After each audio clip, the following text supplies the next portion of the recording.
Cameron Luxton is a Member of Parliament. He's based in Tauranga, depending on which way the wind's blowing, really.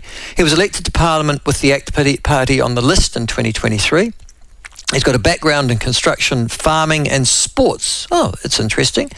He looks like he's in his mid-40s. I'm looking at his photo at the moment. He's a skilled tradesman, and he currently owns a building business, and he's just won the parliamentary equivalent of lotto by getting his ball drawn by the what do they call them again? Oh, Cameron will be able to tell us. Cameron, what's the name of the guy that draws the balls that tells you you've got your private members bill again? The clerk of the house. Michael. I guess the clerk of the house. Pull it out of the biscuit tin. And, is it a biscuit tin? The famous Decca 1990s biscuit tin. But yeah, it's the members' ballot is what you're talking about. Yep, that's the one. And there's usually a whole lot of them rattling around there. Is it still a ball, or have they changed it? Look, I haven't actually been able to make it to one of these draws yet, and this week I was actually planning on getting there, and then I had to get back up to Tauranga for some events, and so I missed it. But it would have been a good one to get to, having my ball drawn, as it were. Absolutely. It would have been like going to one of those school PTAs and they've got a spinning jenny and it finally comes on your number and you've won the frozen chook. Yeah, no, fair enough too. Okay, Cameron, well, you have won the frozen chook and you've had your bill now drawn. Tell me, what does your bill do? Yeah, so the idea of the bill, the function of the bill is to repeal some of the silly restrictions around Good Friday and Easter Sunday. That means businesses have to be, some businesses have to be closed and others can be open, and depending on what part of the country you're in, means you have to look up online and find out whether you can or can't go to the store and where you're holidaying. It also means that people who go out for a drink with their friends and family that they're meeting up with over the weekend get treated in silly ways, and staff and hospitality businesses have to say, you can only have alcohol if you've got a substantial meal, you can only sit down for 2 hours, and all of this stuff complicates things so much that many businesses, when they can open, don't. Some businesses do open when they can't and take the fine. People go out of town to visit friends and family and don't know the local rules, and it's just a bit of a mess. So what this bill does is tidies all of that up and means that there's a cohesive Easter weekend that people can understand.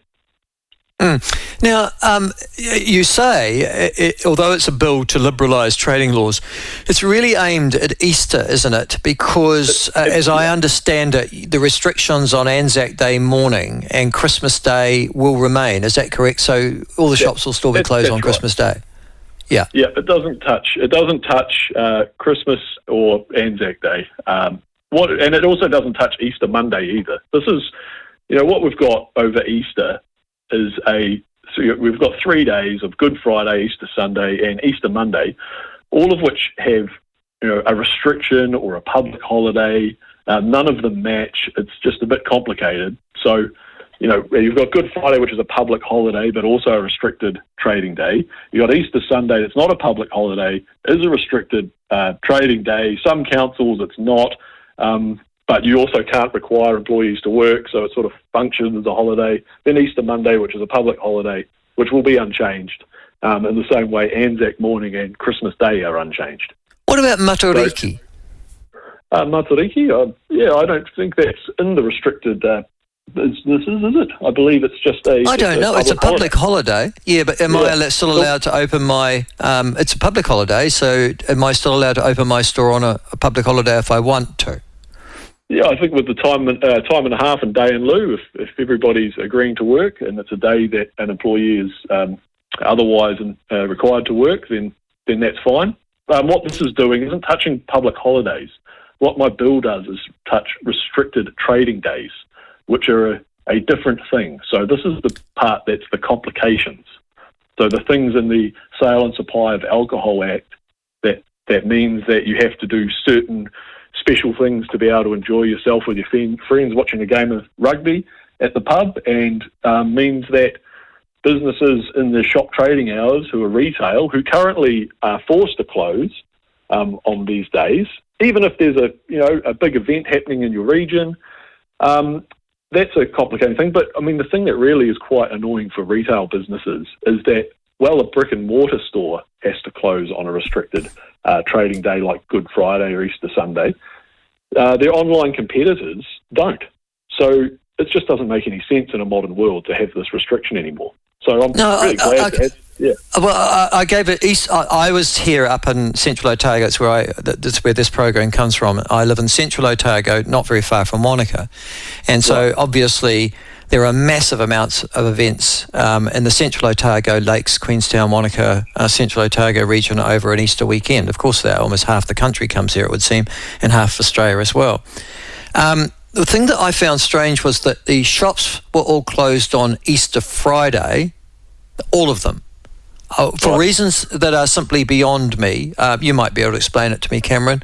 But then on Sunday, Easter Sunday, which is when, Jesus meant to have rolled the stone away from the door and risen from the dead, which I would have thought was the big day, not the day he died, but the big day when he arose again, because really the resurrection is the whole point about the Christianity, I would have thought.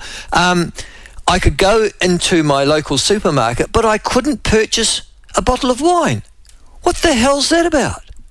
Yeah, well, this is what I mean about all the trade outs and changes and different rules for different areas that just complicate things. I mean, in my neck of the woods, Tauranga, we've got Taupo down the road. They look at Tauranga and go, how come you guys can open a certain part for your events on Easter weekend, and we're a tourist destination too, and we've got different rules. And like you say, it's all over the country. It doesn't make any sense. Okay, but the general principle here, though, Cameron, the general principle, I mean, I know you're trying to liberalise trading laws, but they still don't seem to be liberal enough for me. That's all I'm just saying. I'm a practising Christian, so just so you know, but I'm not going to impose my religion upon anybody else. So although we have Christmas Day and Boxing Day and we have a whole series of other days, Easter obviously, no, Christmas Day in particular, Easter in particular, Sunday and Monday and Good Friday, all have a religious background.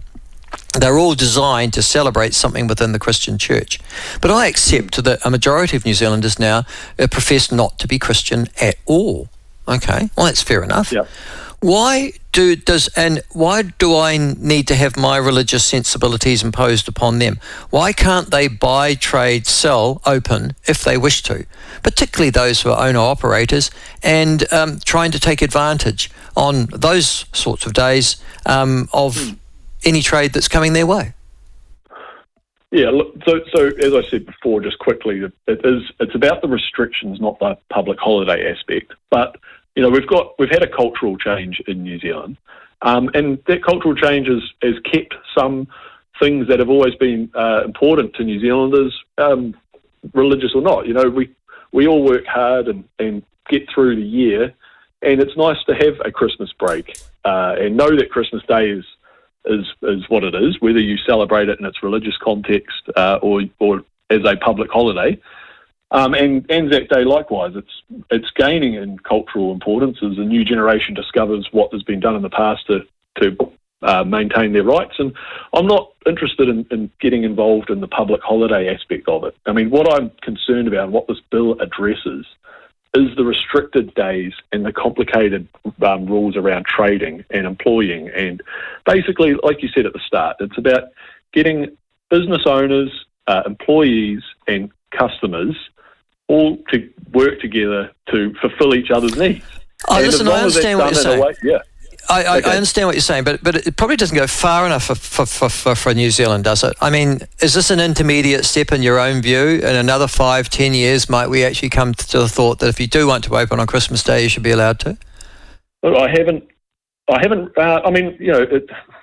given that a great deal of thought. I mean, my situation on this is that we have a restricted trading day, so I'm not interested in going and changing public holidays.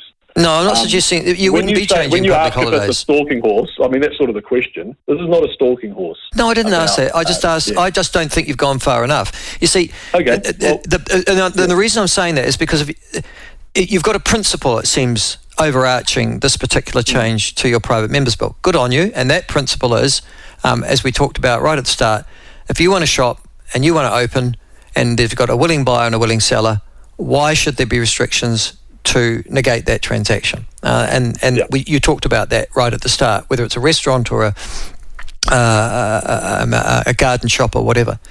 Now, it's just that it was, and you're talking specifically about Easter, which is infuriating, obviously, for a large number of people. It's usually very settled weather over Easter. It's one of the big times in which people holiday around the country or have events. It seems madness that you're going to have 2 of those 4 days at least ruined by these trading restrictions. I agree with you. No problems at all.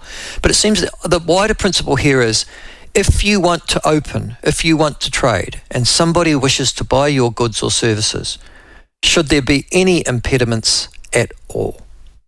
Look, the wider thing that I'm talking about is the haphazard and capricious rules around the country. People want to trade; they are welcome to do that.